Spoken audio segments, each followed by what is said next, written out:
sommes sur R7 et l'émission c'est Le Grand Procès. Aujourd'hui, moi et Dominique Koungou, dans ce Grand Procès, je vais faire le procès de Toumi. Et je fais ce procès sur trois motifs. Le premier motif, c'est que on le sait ou on ne le sait pas, il y a longtemps que j'avais déclaré ma candidature pour 2016 à la présidentielle. Donc, à ce titre-là, je suis compétiteur par rapport aux autres et les autres sont des compétiteurs par rapport à moi. Et je crois qu'il faut que ce problème soit réglé tout de suite. Le deuxième motif, c'est que Toumi a détruit mon village, le village de Soumona, qui a été bombardé, qui a eu beaucoup de choses, mais vraiment très négatives et qui jusqu'à présent produisent des effets néfastes, à la fois pour les femmes qui ont été violées et également pour l'écologie générale des familles et aussi de village de Soumona. Jusqu'à présent, il y a toujours des miliciens, des combattants, je ne sais pas comment ils les appellent, dans les forêts. Il y a toujours un lieu très malsain. Et ce village qui a connu le bombardement à un niveau si grave que c'est vraiment c'est considérable, c'est des chocs énormes et qui jusqu'à présent n'a pas trouvé l'opération. J'ai le souvenir que quand je suis allé là-bas au Congo, je n'ai même pas pu aller voir la tombe de ma mère parce que ma mère Cécile Mungele a été enterrée à Soumona. Et pour les gens, il était, selon pour les gens, c'est-à-dire à la fois ceux qui m'aiment et ceux qui me haïssent, au Congo, il en existe, il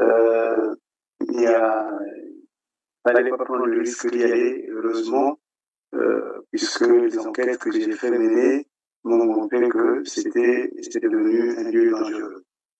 Un lieu dangereux, un lieu qui était pacifique avant, et je sais que dans d'autres villages du Congo, dans d'autres parties du Congo, là-bas ou ailleurs, comme on dit chez les Lari, Bidjilou, Nzonanzo, c'est que si on fait un vrai recensement, il y a vraiment des pleurs partout.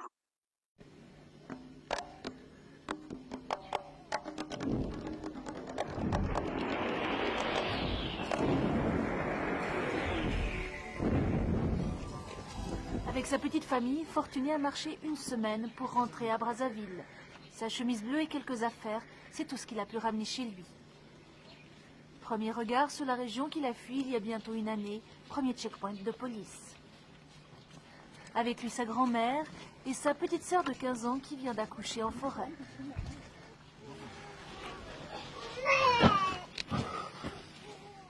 Fortuné fait partie de ceux qu'on appelle ici les retournés, ces 200 000 Congolais qui reviennent peu à peu à Brazzaville après avoir été chassés par la reprise des combats le 18 décembre 1998. Dernier kilomètre avant de rejoindre un poste de secours à l'entrée de Brazzaville. Soulagement pour Fortuné et les siens, ils ont échappé à la forêt et aux miliciens incontrôlables qui y sévissent. Mais combien d'autres sont restés dans la région? Personne ne le sait. Là-bas aussi, nous avions laissé des mamans, des jeunes, des petits-enfants sont malades, très malades, sont au fond de forêt, souffrent. Ça fait une semaine, 2 semaines, 1 mois sans manger. Donc c'est pas ici en ville, c'est là-bas. Vous allez là-bas, aux forêts. Allez aider les autres qui sont là-bas. J'étais de partout, il n'y a pas longtemps, j'ai perdu un ami qui s'appelle Massamba, qui est parmi les grands diplomates du Congo, qui est décédé, et qui m'a confié que les gens continuent à vivre en forêt. En forêt.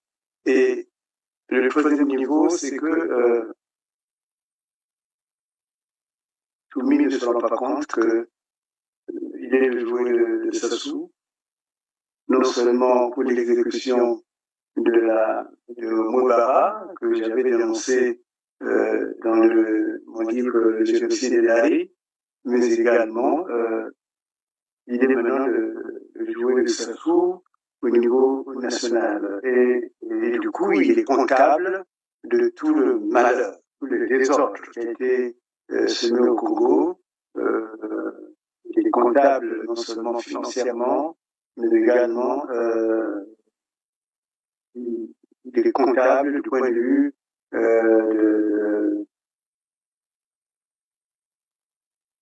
comment je fais ça, de cette sauvagerie qu'est devenue l'espace et la vie sociale et politique du Congo. Donc voilà ces trois raisons pour lesquelles, évidemment, pour moi, Toumi n'est pas seulement un adversaire, mais il est vraiment un ennemi. Un ennemi, et je sais qu'à un moment donné, quand j'en parlais, il y a eu beaucoup de fonds, je sais que là aussi il y en aura, mais vous savez, il y a un âge où tout cela n'a plus d'importance. Ce qui est important, c'est vraiment la vérité. Et la vérité, dans le cas du Congo, il faut vraiment être fou, mais vraiment fou au sens clinique, pour dire que tout va bien au Congo. Il faut vraiment être aveugle pour ne pas s'apercevoir qu'au bout de 40 ans, le Congo a reculé. Il faut vraiment arriver à une sorte de cécité, une sorte de c'est pas ça existe, de muetterie, en fait, pour ne pas entendre les cris des Congolais, particulièrement ceux qui sont au Congo. Et pas seulement ceux du pôle dont je suis originaire, je suis Dari, et je l'ai toujours assumé, et ce qui fait que quand mon peuple est vraiment en souffrance, je ne peux pas me cacher derrière une sorte de bonne conscience en disant je suis d'abord national. Non. Quand un frère souffre, je souffre avec le frère. Quand une mère souffre, je souffre avec la mère. Et actuellement, le Congo va vraiment mal. Et il faut, c'est quand le Congo, c'est notre pays. Et quand on dit la mère patrie, ce n'est pas seulement une métaphore, c'est une maman qui est en souffrance. Quand je regarde derrière moi, j'ai actuellement 72 ans. Comme on dit chez nous, le chemin qui me reste à faire est plus court que celui que j'ai déjà parcouru. À cet âge-là, on ne joue plus, il n'y a plus de jeu. Et les enjeux, on les voit très bien. Et les enjeux, c'est le fait que nous avons un pays qui a été vraiment abîmé, totalement abîmé. Et abîmé par Sassou, abîmé par son fils Kiki, toutes ces personnes-là, la fille de Pamelo, c'est Claudia, je crois, qui s'appelle, tout ce monde-là. Maintenant, il y a le petit-fils.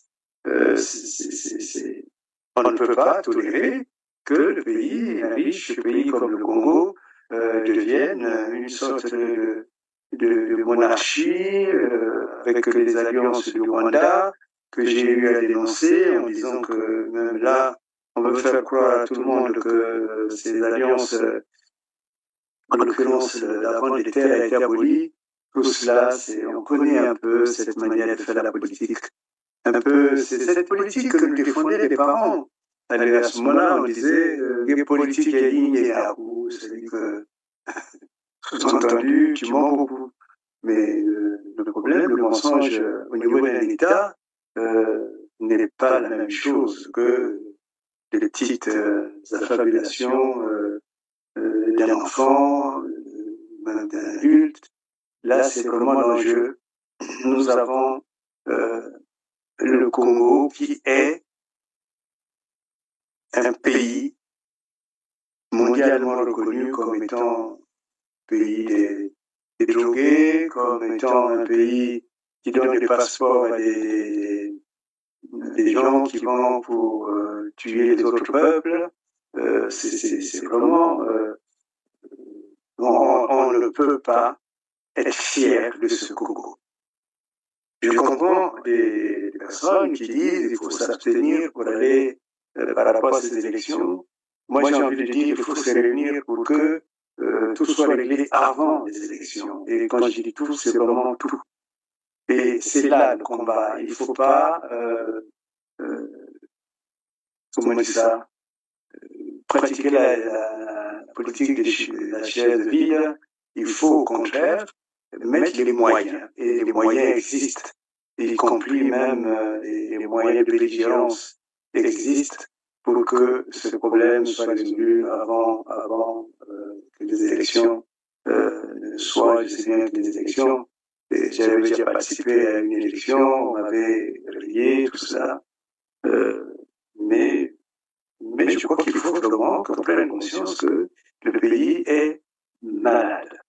Et parmi les personnes qui ont rendu ce pays malade, il y a Ntoumi. Beaucoup disent Ntoumi, moi je ne peux pas dire des choses comme ça. Les gens ont présenté Ntoumi comme étant un sauveur. Sauveur de quoi et de qui? Que c'est lui qui peut battre Sassou, ça c'est la plaisanterie. Ça c'est la plaisanterie. Ntoumi, il faudrait arriver à comprendre certainement le fonctionnement de Ntoumi. Ntoumi, c'est un petit délinquant qui a été, disons, recruté pour jouer un rôle. Ce rôle, c'est pour ceux qui ont étudié en droit international, on étudie cela, qui ont étudié les histoires des guérillas, ainsi de suite. Dans la guérilla, il y a toujours un personnage qui est le personnage à combattre. Mais curieusement, ce personnage n'est jamais, comment on appelle cela, ce personnage n'est jamais tué. Alors qu'on met tous les moyens pour le tuer et il n'est jamais tué. Mais en réalité, il a un rôle. C'est-à-dire que c'est lui qui active la rhétorique, c'est lui qui active la logorée, les raisons pour lesquelles on fait la guerre. Nous faisons la guerre pour combattre Ntoumi. Et ce Ntoumi, toute une armée n'arrive pas à l'attraper. C'est ridicule. C'est ridicule. C'est des choses qui ont été pratiquées un peu partout. Ceux qui connaissent ce type de guerre, des guerres un peu dans ce type, savent qu'on ne doit pas tuer l'homme qui permet de justifier la guerre. C'est-à-dire que, en réalité, quel était le rôle de Ntoumi? Le rôle de Ntoumi est un rôle qui est tout simplement celui qui consiste à montrer où sont les villages qu'il faut détruire, qu'il faut brûler, qu'il faut ruiner. C'est un indicateur, et on le voyait bien, parce que nous sommes dans une période où même une aiguille qui est sur la terre peut être vue à des milliers de distances. À plus forte raison, un Ntoumi, toute cette théorie qu'on a développée autour de Ntoumi, c'est un mensonge énorme. On a fait de Ntoumi celui qui indique où sont les laris, où sont la plupart des villages qui ont été détruits, c'est des villages que lui, il devait repérer dans la journée. Et il savait communiquer avec les gens de Sassou pour savoir de quel côté il serait et comment il serait. Et je crois qu'il y a même une scène qui avait été montée, qui avait été dévoilée, où Ntoumi était vraiment attrapé avec quelques agents. On demandait qu'est-ce qu'il faut faire, et c'est Sassou qui a dit il faut les libérer surtout. Donc, la démarche, elle est une démarche de stratégie, mais de stratégie qui consiste à vouloir tuer un peuple et non chercher à tuer un rebelle. Toumi n'a jamais été un rebelle. Peut-être que le rebelle, quand il a guérissé les fous, il paraît qu'il priait pour les fous, mais c'est jamais un rebelle sérieux, c'est un agent de Sassou. Et d'ailleurs, à la faveur de ce fameux procès qui s'est passé, là où Nyangambwala s'inquiétait de l'avenir des Mbushi, et je crois que là, on a appris qu'il y avait des lieux précis où on allait déposer les aliments, où on déposait les armes, ainsi de suite. Et Toumi, selon les enquêtes que j'ai pu mener, jouer celui qui était inspiré par l'esprit pour dire aux gens, on va aller là-bas, et là, quand on va déterrer, on trouve les aliments à manger, on trouve tout cela. Dites-moi, accusé Dabira, puisque vous dites que c'est Nyangambwala qui est à l'origine, qui a pris l'initiative du coup, du complot, et vous êtes informé de ce que votre ami et président de la République, sa vie est en danger. Et le danger provient de sa garde, du patron de sa garde. À qui avez-vous donné cette information? D'abord, partant du premier, là vous me rappelez de bonnes choses, j'avais déjà aussi fait, pendant que je remettais la fiche écrite par Mbizi, j'avais aussi fait comprendre au président, par lettre toujours, que j'étais inquiet pour sa sécurité. Comment une personne qui est de sa sécurité pouvait-il s'associer aux gens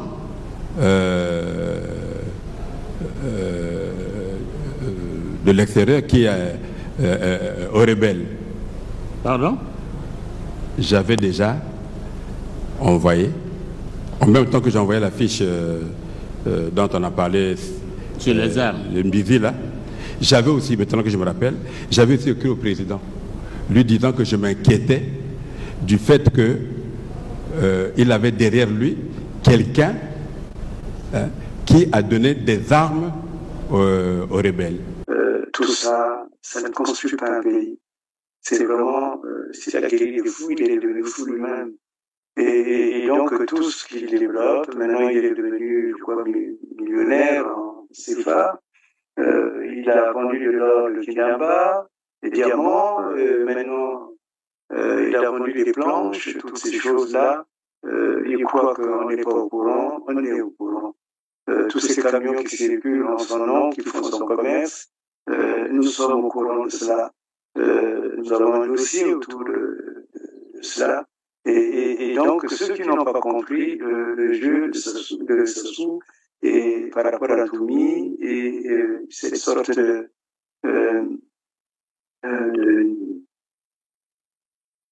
d'allégeance de Toumi à Sassou, ils n'ont rien compris. Évidemment, ils peuvent faire ce qu'ils veulent, hein, ils peuvent continuer, mais l'histoire va les rattraper. L'histoire va les rattraper, et c'est là peut-être que Toumi est comptable de tous les crimes qui ont été commis dans toute cette partie, la région de Boule, et particulièrement dans la région habitée par les Laris. Vous le savez, nous sommes ici pour protéger notre pouvoir. Nous.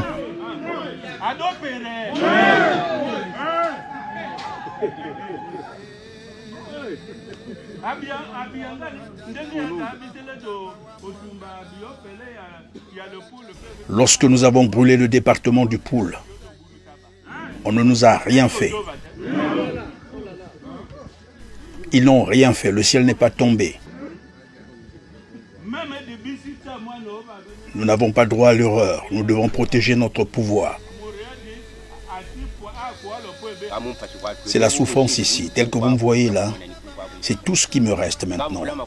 J'ai 70 ans. Jusqu'à l'heure où nous sommes en train d'échanger avec vous, nous vivons dans la forêt. Certains d'entre nous sont malades. Nous vivons comme des poulets, comme des chiens, une vie de misère. Depuis que cette expédition militaire punitive a commencé, je n'ai plus de village. Toute ma famille est morte. À Monoko où nous étions, 5 personnes sont mortes. De l'autre côté, ils ont incendié environ 37 personnes dans une maison. 37 personnes ont été tuées dans ce village depuis le début de cette opération militaire punitive.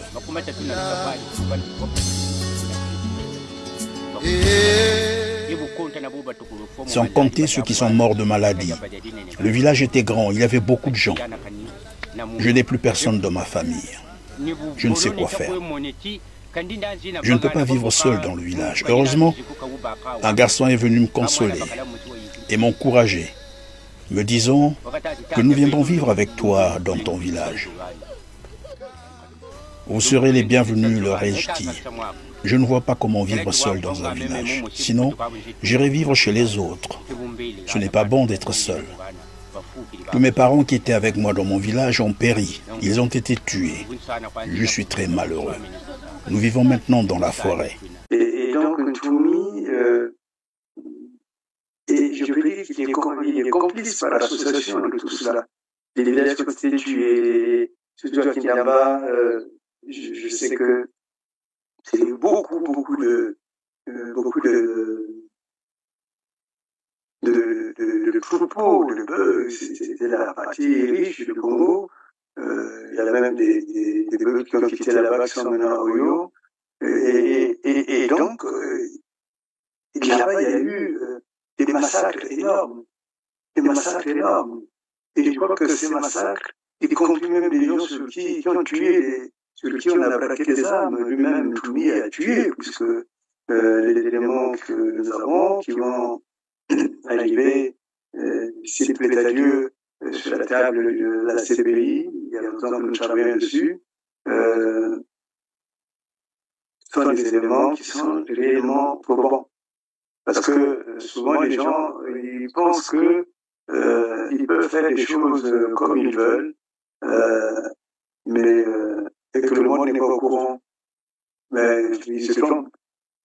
Parce que je crois que pourquoi ils commencent à écrire le livre Génocide de la vie, mais parce que il y avait des images étonnantes, des bombardements, alors que ça fonctionnait à huis clos. Donc, il y a eu des images qui ont été tirées à partir des satellites. Et ces images ont atterri beaucoup sur mon bureau. C'est ce qui m'a permis de comprendre l'horreur dans laquelle, en fait, elle arrivait. Mais maintenant, il faudrait savoir que ce que les Dari ont vécu, que tout le monde au Congo a ignoré, ou même qui disaient, ils ont cherché ça, et je crois que c'est arrivé à un niveau national, à un niveau macroscopique qui est impensable.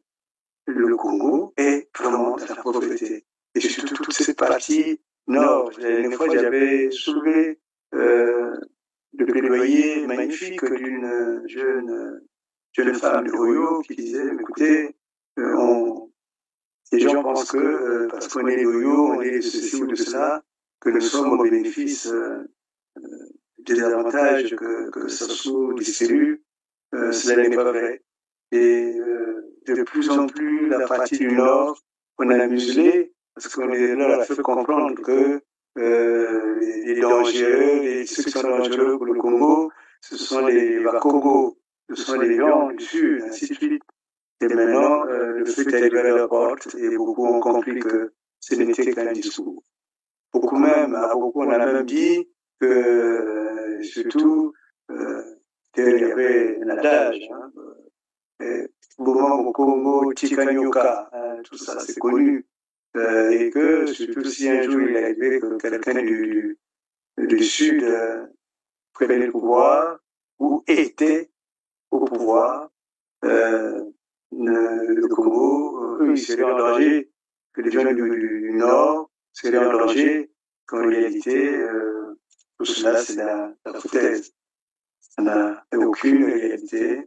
Et cet enfantillage, moi, m'énerve beaucoup. On a Sassou, les Toumi et tout ce monde ont infantilisé le Congo.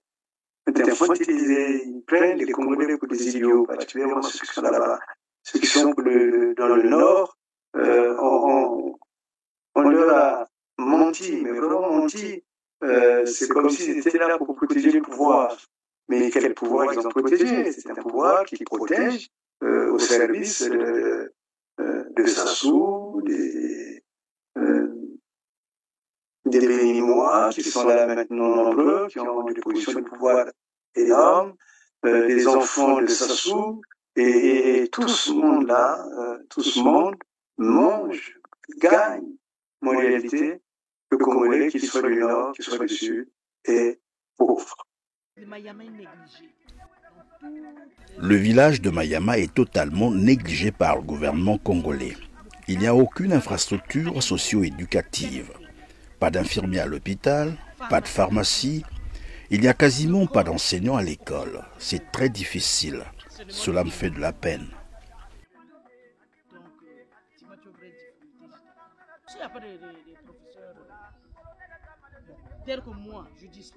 Mon cas par exemple, je suis enseignante, obligée de dispenser les cours de la 6e en 3e. Ici, un seul professeur peut dispenser 2 ou 3 matières de la 6e en 3e. Vous imaginez combien c'est pénible?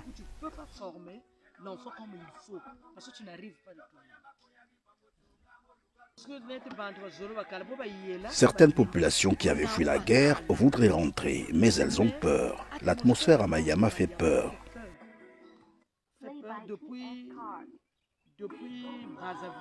De Brazzaville, si je n'étais pas assez courageuse, je ne serais pas revenue ici à Mayama. Il y a 2 camps ici à Mayama, un camp militaire et un autre des ex-combattants. Nous vivons dans cette atmosphère où les soldats se baladent avec les armes comme s'il y avait encore la guerre. Psychologiquement, cela nous rend très mal à l'aise. C'est ce que retient d'ailleurs certaines personnes qui veulent rentrer ici à Mayama. Pourtant la guerre était finie, mais les soldats continuent à se pavaner avec les armes de guerre. Cela voudrait dire qu'il y a un autre problème. Dans Mayama seulement, pas dans d'autres. Donc ça aussi. De la 6e en 3e, vous dispensez des cours dans ces classes. Dans ces classes. Alors, comment vous partagez, comment vous faites? C'est très difficile. On ne peut pas avoir un emploi du temps sur ça. Nous avons un emploi. Ça, c'est pas un emploi du temps. C'est une torture pour nous. Parce que quand tu commences de la 6e, chaque jour, je dois prendre 3 niveaux. Chaque jour, j'ai 3 niveaux. Parce que j'ai 3 matières à disposer. Donc, il faut que je prenne 3 niveaux. Ou encore 4 niveaux aussi. Et le samedi, il faut faire revenir ceux qui préparent le BPC. Le vendredi, on s'arrête, c'est-à-dire dès 10h, il faut lâcher les enfants, parce que ces enfants-là repartent au village. Donc, c'est pas facile. Prenons un jour de lundi. Comment vous travaillez? Le lundi, vous vous réveillez, vous arrivez à l'école. Le lundi, tel que moi. Oui. Quand j'arrive le lundi, j'ai 6 heures. 6 heures, donc j'ai 3 niveaux. Je passe les 2 premières heures, je passe en 6e, maths. 2e, 4e heure, je suis en 5e. Et je termine en 3e, mathématiques. Donc chaque lundi, j'ai mathématiques dans 3 niveaux. Ainsi de suite, il y a des planches comme ça là aussi. Et pendant que vous êtes en train de dispenser les cours en 6e, ceux de la 5e, oui, nous avons des professeurs. Nous avons, bon, pas des professeurs, nous avons des prestataires. Nous sommes au nombre de 4. Actuellement, on a reçu encore un jeune et il s'est ajouté, donc nous sommes 4. Donc, comme moi je suis en 5e, l'autre passe en... Moi je suis en 6e, l'autre passe en 5e. Le moment où lui il sort, moi je remplace en cinquième. C'est comme ça. C'est pénible quand même. C'est très pénible, c'est comme je viens de dire, pour nous c'est comme une prison, une punition. Surtout sur le recrutement, l'État congolais néglige vraiment les villages. C'est ceux de la ville, ceux qui sont dans les maisons qui ne font rien qu'on récupère. Ceux qui sont sur les terrains, on ne les regarde pas. C'est comme si nous sommes mal traités. Bon, comme nous sommes des prestataires, c'est comme si nous manquons beaucoup de choses. Mais moi, je pense que le travail que nous faisions, c'est pour aider. On est en train de contribuer aussi à l'évolution aussi. Parce que le village n'a plus de professeurs. Donc il fallait revenir et former ces jeunes. On ne peut pas laisser l'école mourir. Nous sommes là, tel que moi je suis là depuis pratiquement 5 ans. Je suis à Maniama. Il fallait faire le chant aussi. Il faut faire le chant pour avoir quelque chose sinon. Les parents n'arrivent même pas à payer. Les parents n'arrivent pas parce que les parents ne travaillent plus. Comme vient de dire mon frère, il n'y a pas de, ils n'arrivent plus à travailler comme il faut. Mais pire que pauvres, les Congolais vivent dans la misère. Et avec cela, ils ont fait, je crois qu'ils ont acheté beaucoup d'armes. Et en fait, tout va dans la menace. Rien n'est pacifique. Et ils sont arrivés à séparer le nord du sud. Les gens, Toumi, recevaient des ordres, et même Okemba. Et c'est Okemba qui était aussi aux manettes. Quand il a dit que on a tué dans le nord et dans le sud, pardon, et dans le pôle, et le ciel n'est pas tombé sur la tête. Oui, voilà une parole d'un dirigeant, et c'est lui qui est chargé de la sécurité du Congo. Parce que ce qu'on s'est passé, c'est qu'il y a une sorte d'office qui s'occupe de toute la sécurité du Congo. Et cette sécurité du Congo a permis à ce que, pour Okemba, pour Sassou, pour Toumi, on puisse tuer les gens du pôle. Et quand ils tuent comme ça, personne ne leur demande des comptes parce que on a présenté les gens du pôle comme étant des ennemis. Mais en réalité, c'est pas eux les ennemis.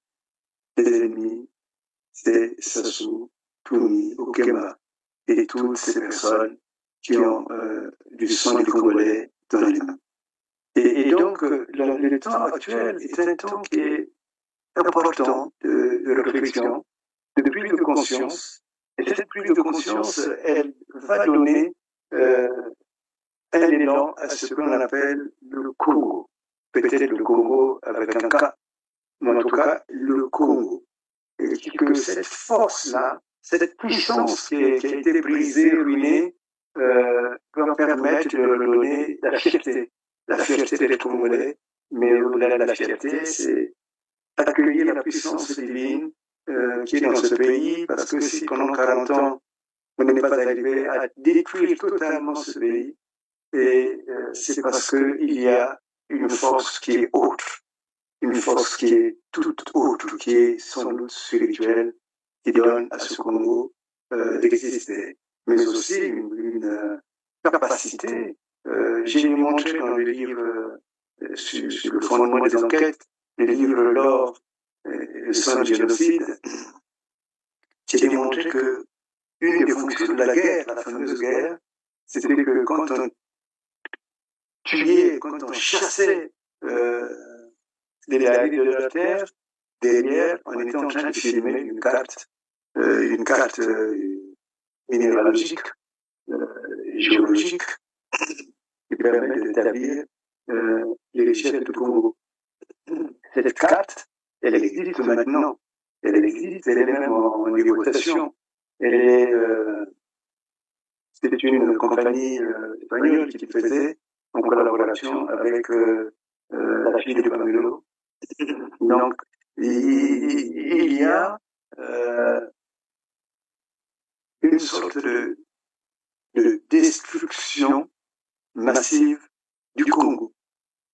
Une vraie destruction résolument préparée.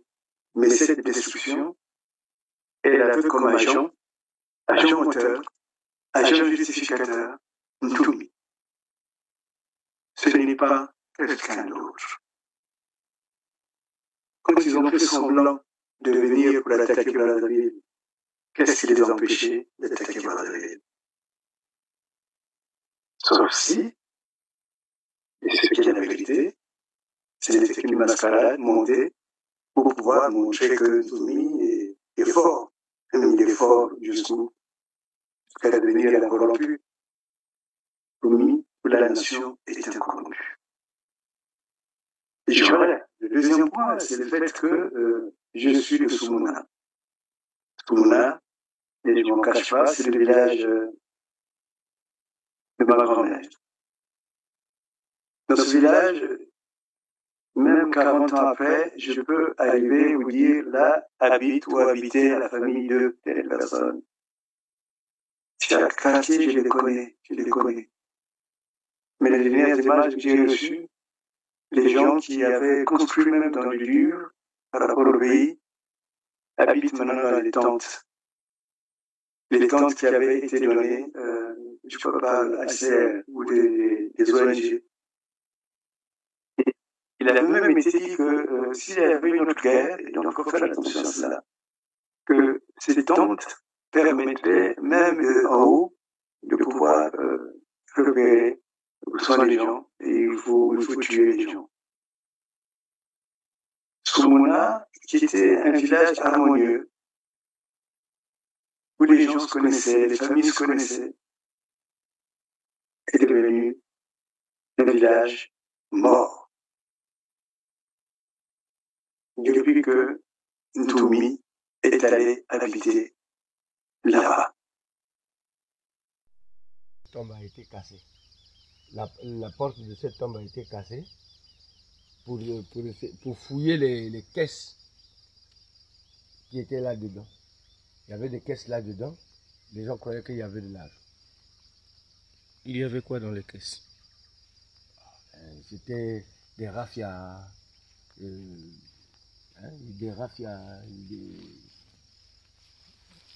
des objets d'art. Des objets d'art. Et ça a été emporté?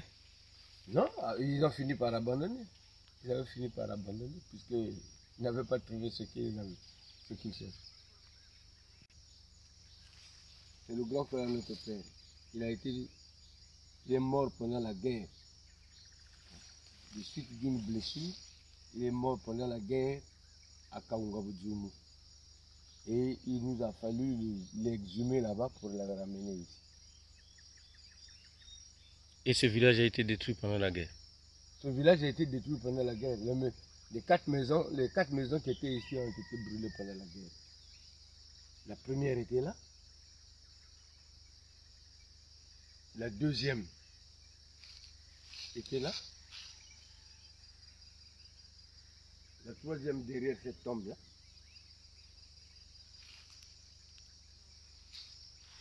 Derrière cette tombe-là, il y avait la plus grande maison là. Et puis, là à côté, là aussi, il y avait une maison. Et qui a détruit? Les ex-combattants, les militaires. Ils ont brûlé. Il les brûlait parce que ça peut être des refuges des ex-combattants. Et comme eux, ils avaient un bouchon en bas là, un bouchon en bas, donc ils pouvaient d'abord venir se cacher ici pour aller et ensuite descendre pour les attaquer. Donc voilà la véritable raison pour laquelle ils avaient tout brûlé. Même les maisons qui en bas là aussi c'était habité. Il y avait, je crois, 6 maisons en bas là.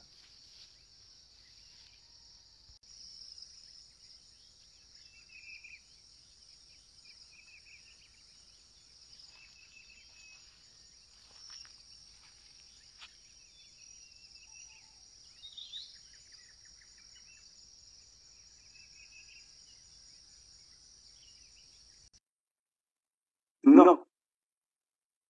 Justement, les gens ont dit que Ntoumi était de Soumouna. Ntoumi n'a jamais été de Soumouna.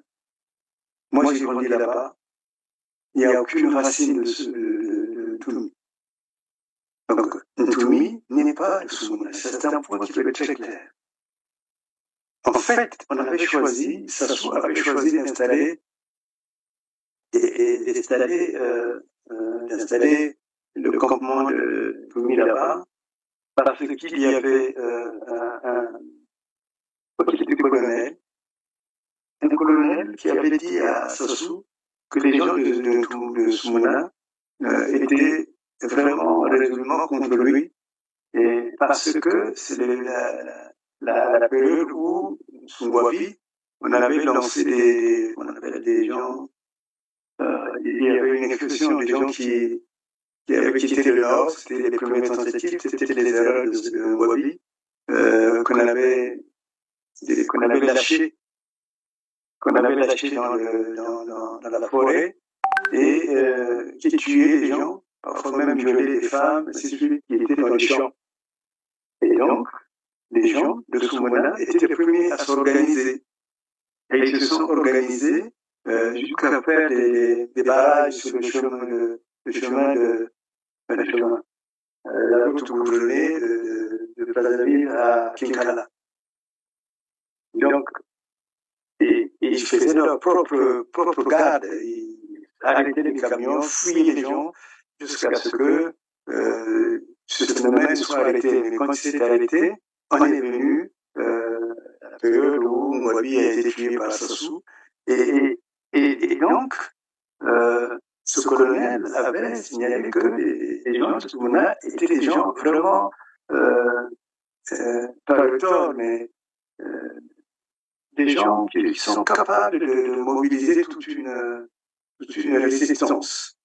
Et donc, pour casser cette résistance, c'est pour ça qu'on a choisi que Ntoumi vienne installer son campement à Soumouna.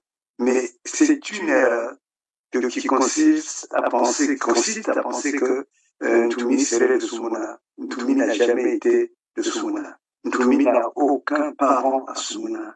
Ntoumi n'a aucune descendance à Soumouna. Mais sauf que Ntoumi est arrivé, et ce qu'il a fait à Soumouna, c'est vraiment de créer un désastre. Un désastre humain, puisque actuellement, je vous ai dit, il y a encore des miliciens à l'intérieur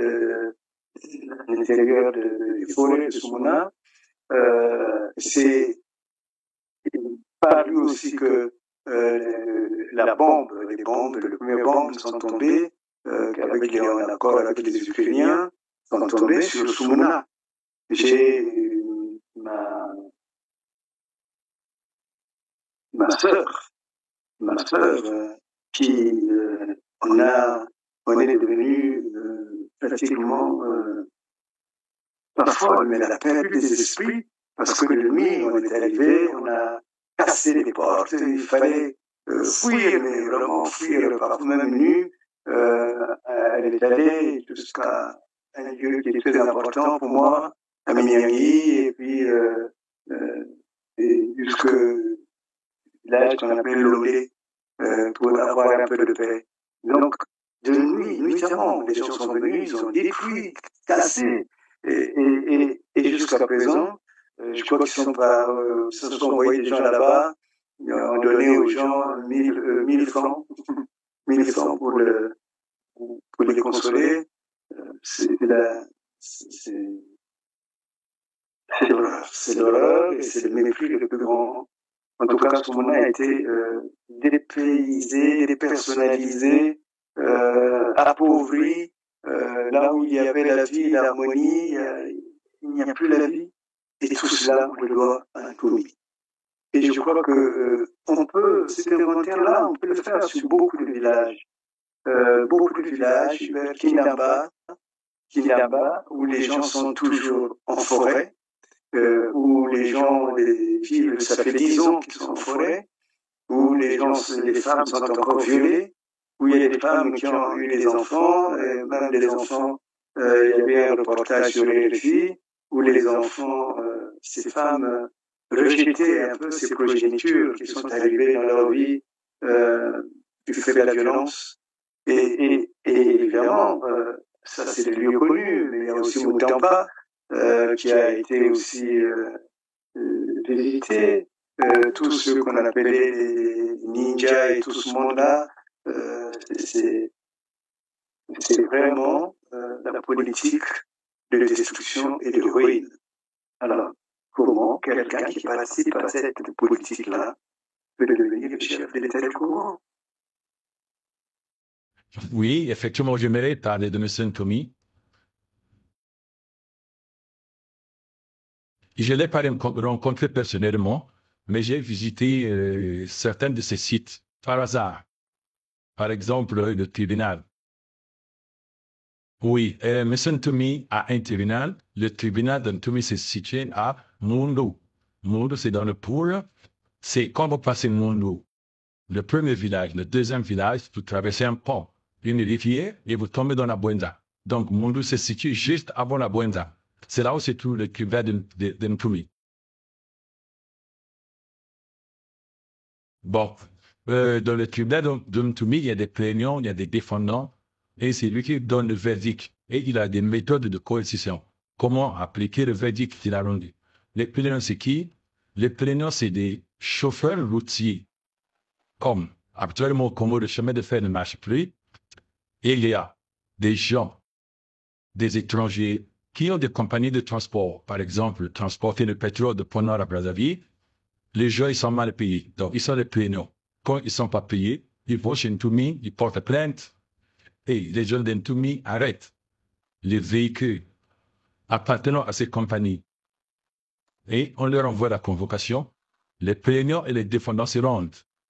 Jusqu'au moment où la compagnie de M. Ntomi, le tribunal de M. Ntomi va rendre le verdict. Par exemple, si la compagnie doit 5 à 7 millions au salarié qui n'a pas payé, Ntomi prend 10% de la somme qui sera payée à ce salarié. 10%, il prend 10%.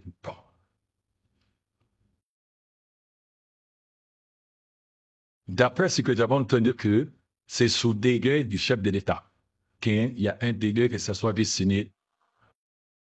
Qui autorise ça? Parce qu'ils sont au courant. Ils sont au courant que Ntomi a un tribunal à Mundu qui saisisse, le tribunal de Ntomi saisit les véhicules. Et quand on a rendu le verdict, le boss reconnaît qu'il doit. S'il ne paye pas rapidement, il a une amende de 100 000 francs CFA par jour, dans les camions sont saisis. Et ça se trouve dans les domaines de Ntomi.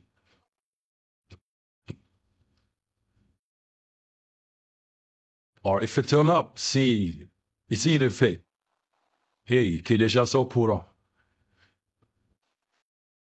c'est purement par hasard. J'ai conduit de Brazzaville, je montais vers Pointe-Noire. À côté, j'avais un petit cousin qui me servait de protecteur, puisqu'il est de la police. On arrive à Fintéry, comme on était que deux dans la voiture.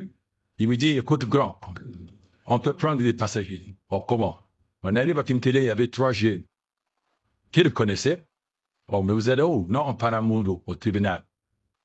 Et vous payez combien? Ils ont payé, c'était plus comme passager payant. Ils ont payé, dans la voiture, on a une conversation, je lui ai posé des questions. Le tribunal, ils m'ont expliqué que nous partons au tribunal de Ntomi, on a un problème. Notre boss, on est des chauffeurs routiers, il nous doit 7 millions.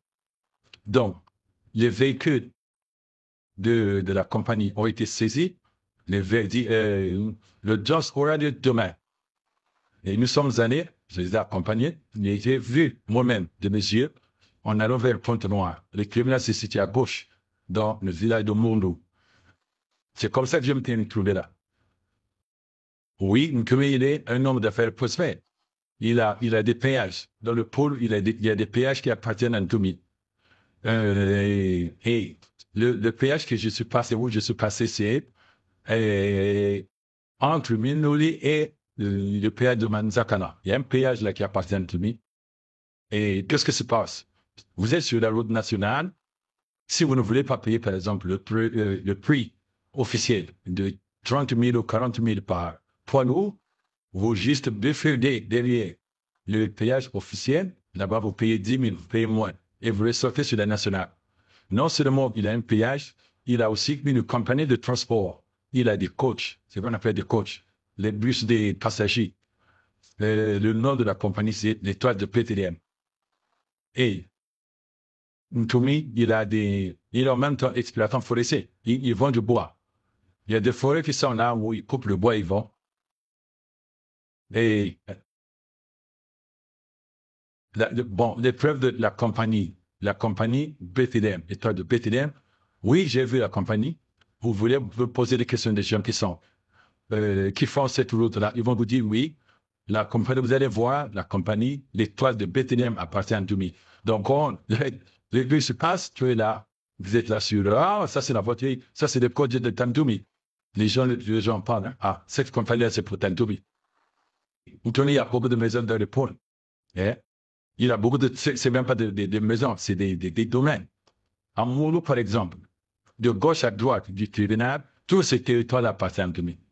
Comment vous allez les reconnaître? Il a mis des drapeaux. Partout, vous voyez des drapeaux de Ntoumi, de M. Ntoumi, ça appartient à Ntoumi. On allant vers Brazzaville, par exemple, je m'étais arrêté dans un petit village acheter des poissons séchés. Je vais poser des questions aux jeunes sœurs qui vendaient. Mais vous habitez Ntoumi, facilement tout droit. Dès que tu vois les drapeaux, à partir de là où tu vois les drapeaux, tout le long où il y a des drapeaux, c'est pour Ntoumi. C'est des domaines, ce n'est pas des maisons, des domaines qu'il a dans le pôle. Le village se trouve entre, à Mondou, il y a un domaine, il y a des maisons. Là où il y a beaucoup de drapeaux, c'est avant le péage de Manzakana. Il y a un péage qu'on appelle Manzakana. Avant. Tout le territoire là où il y a des drapeaux, c'est pour Ntoumi. Ntoumi a plusieurs propriétés dans la région. Actuellement, Ntoumi, c'est comme le seigneur de Poul, hein? Le vicomte de Poul, ce qu'on appelle l'or, les lords, les lords. Il a des vastes étendues qui lui appartiennent dans le pôle. Dans le pôle. Bon, ailleurs, je ne sais pas, mais dans le pôle. Je suis passé par là. Quand les habitants m'ont dit que là où vous voyez des drapeaux, le nom de la nationale, le drapeau de Ntoumi, ça appartient à Ntoumi. Tout le domaine là, c'est pour lui. À Moulou, il y en a. À Moulou, c'est à gauche et à droite. Là où il y a son tribunal.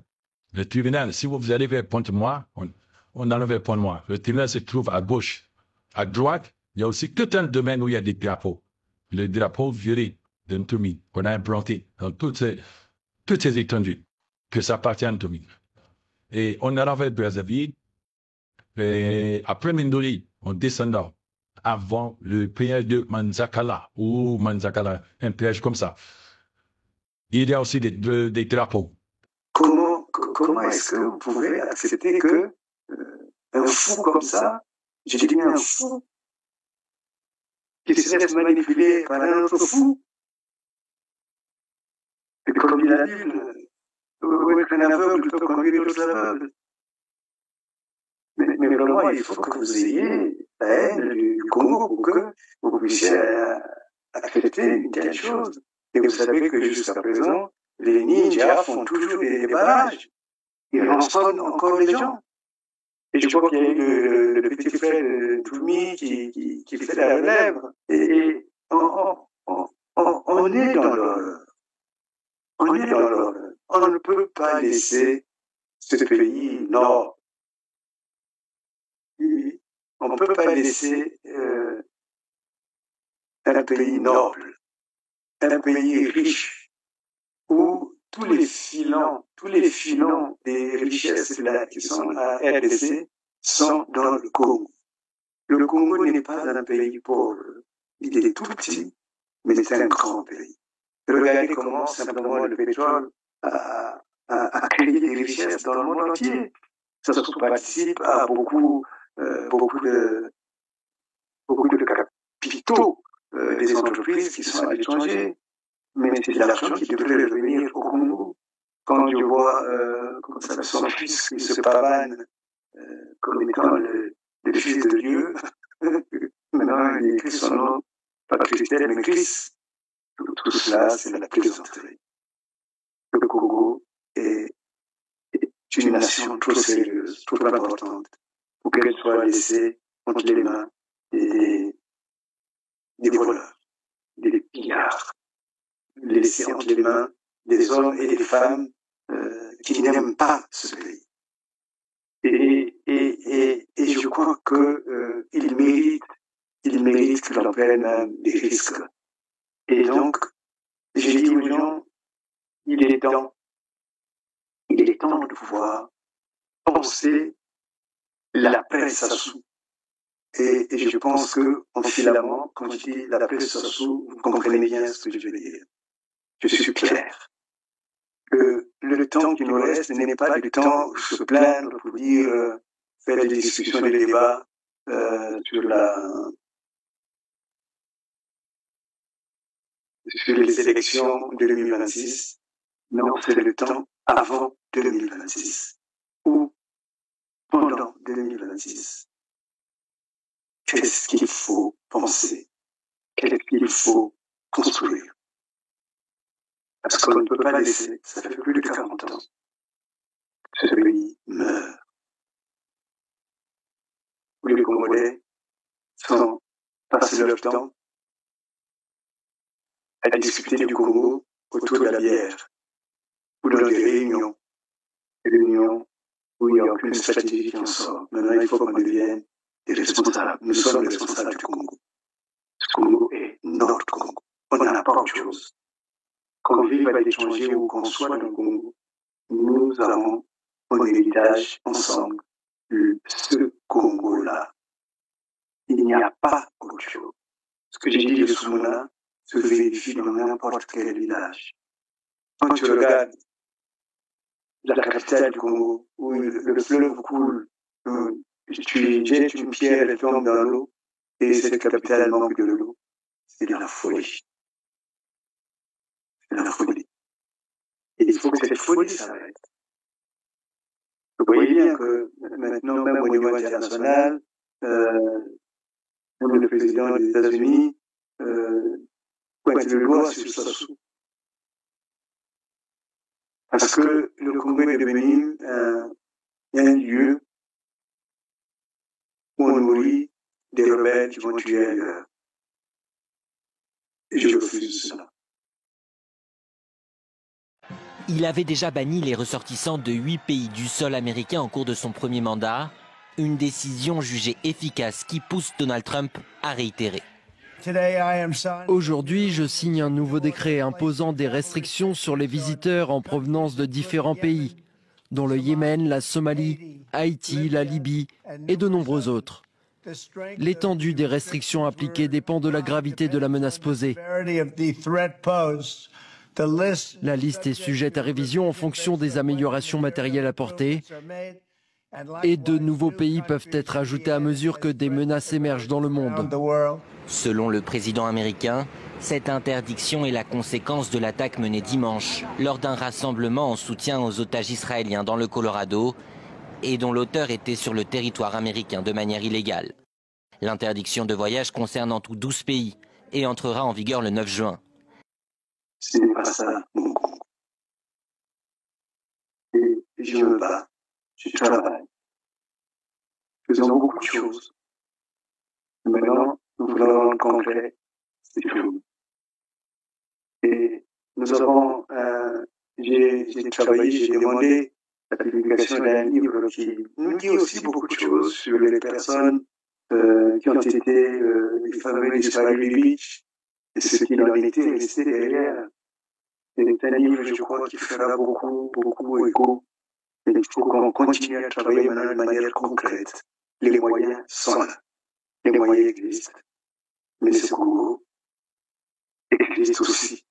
Ils ont tout fait, ils ont volé. Il n'est pas Youlou qui a tout volé. C'est Sassou qui a tout volé. Il n'y a pas que Sassou qui a tout volé. C'est Ntoumi qui a tout volé. Parce que regardez ce qu'il est devenu. Et sauf celui qu'on nourrit avec quelques millions. Il faut tuer. Si jusqu'à présent, il a tué des Ali, maintenant, on va l'utiliser pour tuer les Congolais. Et il est temps que tout cela s'arrête. J'ai envie de te dire, Toumi, c'est même un cadeau que tu te fais en parlant de toi. Parce que si tu ne peux pas derrière, tu feras peut-être passer le reste de ta vie entre les murs, et depuis dans la CPI. Et quand je dis ça, je suis très sérieux. Tu as voulu prêter ton concours. J'ai une fidèle Ali, mais tu veux prêter ton concours à Sassou pour que vous détruisez encore et encore plus le Congo. Il y a des retours de bâton. L'impunité n'est dure qu'à un moment. Et si, d'ailleurs, on était conscient, est-ce que vous savez qu'il y avait un mandat d'arrêt sur le... Excusez-moi, un mandat d'arrêt sur le Tomi. Hugo Canal, si vraiment vous étiez sérieux dans votre travail, que ce soit devenu ce mandat d'arrêt. Vous pratiquez la justice à la commande. Quand ça se te dit, fais tel mandat, tu le fais. Mais il est maintenant prenable. Pourquoi vous ne le prenez pas? Pourquoi vous n'enfermez pas? Si la justice était sérieuse, le droit était vraiment appliqué au Congo.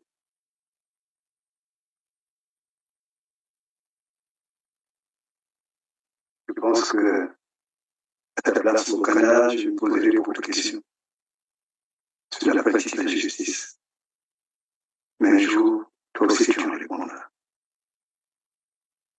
J'appelle vraiment à l'éveil de conscience. J'appelle vraiment au réveil des Congolais. J'appelle au réveil des Congolais pour qu'ils quittent la fatalité. Ils ne donnent pas le sentiment que pendant que les autres pays s'éveillent, le Congo est toujours ce pays ridicule et ridiculisé. Le Congo n'est ni ridicule, ni ne peut continuer à être ridiculisé. Le Congo peut le devenir.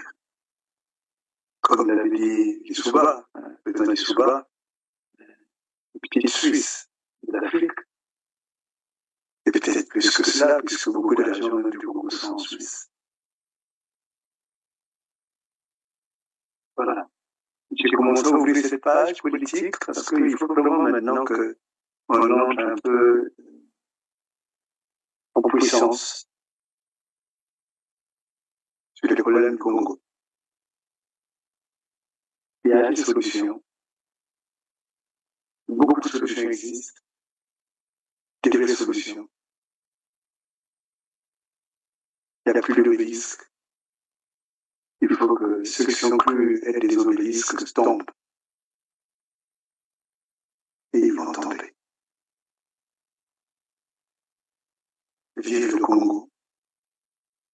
Vive les Congolaises. Vive les Congolais. Dieu bénit. Parce que nous sommes dans la...